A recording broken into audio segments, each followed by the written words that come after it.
Hi, this is Jared Polak, co-founder of Entre Results, back for another awesome podcast.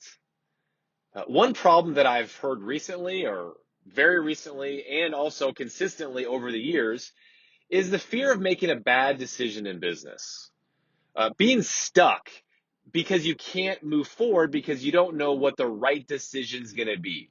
I'm going to give a made up example and three ways to overcome that.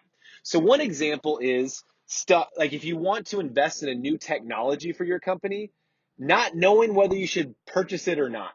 And the reason I use new technology is because it could be something like if you're just starting out in business, you need to probably invest in technology, or you could be a huge small company and you need to make a bigger decision on technology. So it might be a $50 a month investment you're stuck on, or it could be a $5,000 or $50,000 a month investment you're stuck on. Obviously, the depth of these three suggestions might take longer depending on the size, but these three things will help. Number one is if you have to make a decision on anything, Ben Franklin on steroids is the way to go. And so if you're looking to invest in a new technology, what you do is you create the pros and cons list. That's Benjamin Franklin. But what I call it on steroids, or maybe the Entre Results approach, is you put a numeric number next to the severity of the pro and the severity of the no. And so if you're going to look to invest in a new technology, should I do it or should I not? Maybe the yes would be you believe it will increase your revenue by a certain percentage. So that might be an 8 out of a 10 of importance. But maybe the con is you're going to have to dip into your savings to invest in the technology. And that might be a 10. It might be more significant. So what you do is you create all the pros, all the cons, and then you put a numeric listing next to each one of them. You add it up.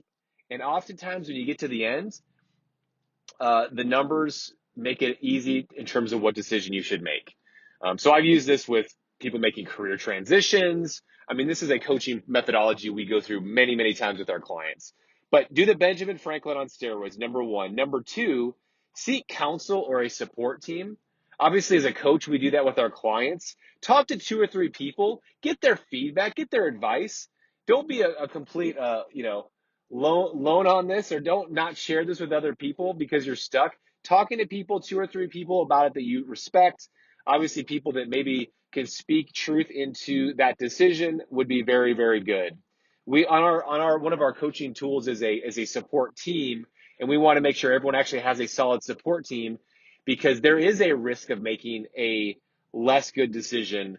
And when you have more people involved in helping you, it actually reduces that risk. But all that being said, make a decision. I mean, make a decision. That's number three, because the worst decision is usually no decision.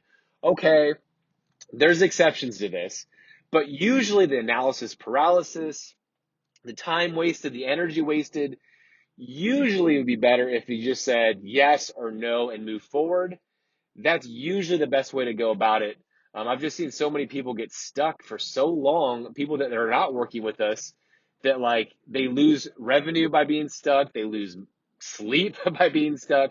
And so Ben Franklin, number one, have a counsel support team. And number three is just make a decision. Awesome. That'll help. Take action. Have a great day.